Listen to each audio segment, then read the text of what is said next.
অথ যোগা অনুশাসনম। ঋষি পতঞ্জলি বলে উঠলেন তার মহান কালজয়ী গ্রন্থে পতঞ্জলি যোগাসূত্র। অথ যোগা অনুশাসনম, এবার যোগা। প্রথম লাইন কোন গ্রন্থের যদি এইভাবে শুরু হয় তাহলে পাঠক মনে প্রশ্ন ওঠে যে এবার কেন যোগা, তাহলে আগে কি হয়েছে, অর্থাৎ তার প্রেসিডেন্ট কি, প্রিভিয়াস স্টোরি কি, পূর্বের গল্প কি, যে এখন যোগা কেন, তখন নয় কেন, পরে নয় কেন, কিসের পরে যোগা। যোগা মানে কিন্তু হচ্ছে union of the individual self with the cosmic self, অর্থাৎ যোগা মানে কোনো হঠযোগা ধ্যানের ছাড়া কিন্তু অন্য কিছু এর মানে নেই। অর্থাৎ হঠযোগা যেমন ধরুন ফিজিক্যাল এক্সারসাইজ, ব্যায়াম, জিম, সেই যোগার কথা বলা হচ্ছে না এখানে। এখানে বলা হচ্ছে যে ব্যক্তি চেতনার সাথে সার্বজনীন চেতনার মিলন, অর্থাৎ এই মহাবিশ্বকে আপন চেতনায় অনুভব করতে হবে, দ্য হাইয়েস্ট ট্রুথ, সর্বোচ্চ সত্য। তো অথ যোগা অনুশাসনম, এবার যোগা কেন? কারণ সবাই তো যোগা করতে চাইছেন, ধ্যান করতে চাইছেন, জ্ঞানী হতে চাইছেন, সাহিত্যিক বা কিছু বিশাল বড় ড্রিমস বা অ্যাম্বিশন সবাই চাইছেন সফল হতে, কিন্তু কে হবেন, কে ধ্যান পারবে? ধ্যান কি সবাই পারবে? না, কোটি কোটি মানুষ ধ্যান করেন, কেউ ধ্যানের স্বাদ পাননি গুটি কয়েক মানুষ ছাড়া।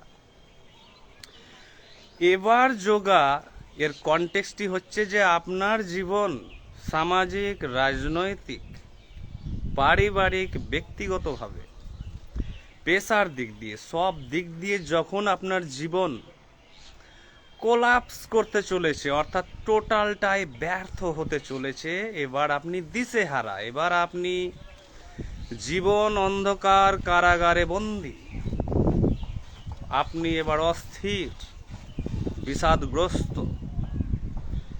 Like a Shakespearean tragic hero, তখন আসছে ধ্যানের কথা, তখন আসছে জ্ঞানের কথা, দর্শনের কথা। যেবার আমি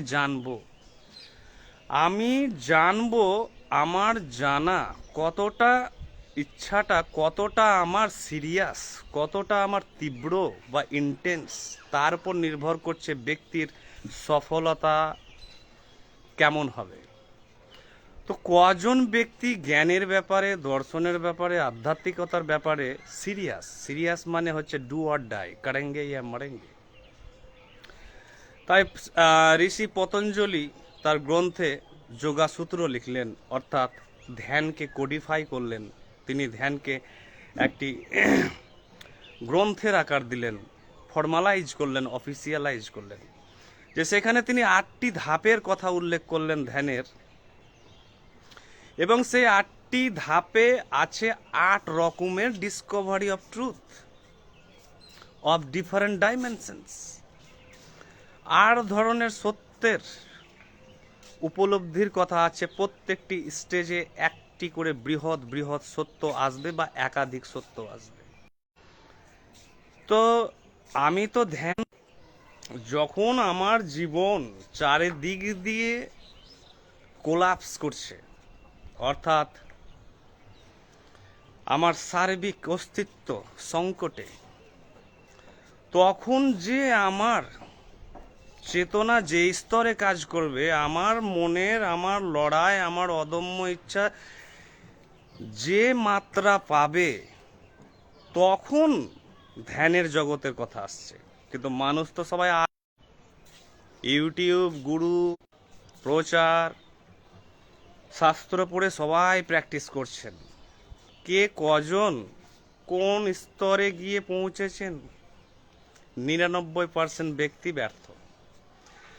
তাই এই 8টি ধাপে ঋষি পতঞ্জলি বললেন প্রথমে করতে কি, জম, তারপরে নিয়ম, তারপরে আসন, তারপরে প্রাণায়াম, তারপরে প্রত্যাহার, তারপরে ধারণা, তারপরে আসছে ধ্যান, তারপরে সমাধি।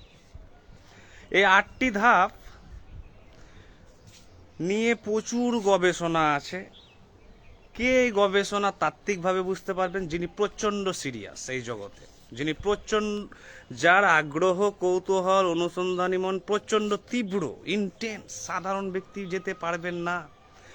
যখন হয় নিজে শেষ হয়ে যাব, না হলে এই সত্য মহাবিশ্বের জানব, এইরকম বাসনা ব্যক্তি চেতনায় যখন উদ্ভূত হয়, তখনই এই জগতের দরজা খোলে। না হলে চিরতরের জন্য দরজা বন্ধ থাকে। কাদের জন্য? যারা টাইম পাস করতে চায়, অর্থাৎ যারা ক্যাজুয়ালি চায়, ও স্পিরিচুয়ালিটি তাহলে শুনি, ও ধ্যানের জগৎ তাহলে একটু ভিডিও দেখি, ও দর্শনের কথা বলছে তাহলে একটু দেখি। ছোট ভিডিও করবেন যাতে আমাদের শুনতে সুবিধা হয়। সব টাইম পাস, সব ক্যাজুয়াল। তাই উনি প্রথমেই যোগাসূত্রের প্রথম লাইনটি বললেন যে অথ যোগা অনুশাসনম, অর্থাৎ এবার যোগা। তো প্রত্যেক ব্যক্তি তার প্রয়োজনের তাগিদে বাঁধা।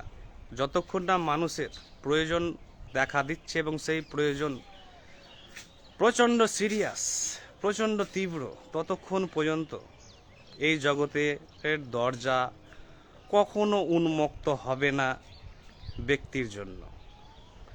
তাই একটি বিখ্যাত ইংলিশে প্রবাদ আছে, necessity is the mother of invention. অর্থাৎ স্যার আইনস্টাইনও বলছেন এই জগৎ হচ্ছে প্রয়োজনের তাগিদে আমরা সমস্ত কিছু করি এবং সৃষ্টি করেছি, এবং সেই প্রয়োজন যখন 100% তীব্র হবে, সিরিয়াস হবে, যে আমি এটা ছাড়া বাঁচবো না,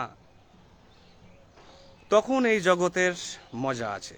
তাছাড়া এই জগতে না আসাই ভালো। যদি না কারো সেই ডু অর ডাই মনোভাব থাকে, অর্থাৎ করব না হলে মরবো, ততক্ষণ পর্যন্ত ধ্যান, যোগা, তো এগুলো নিয়ে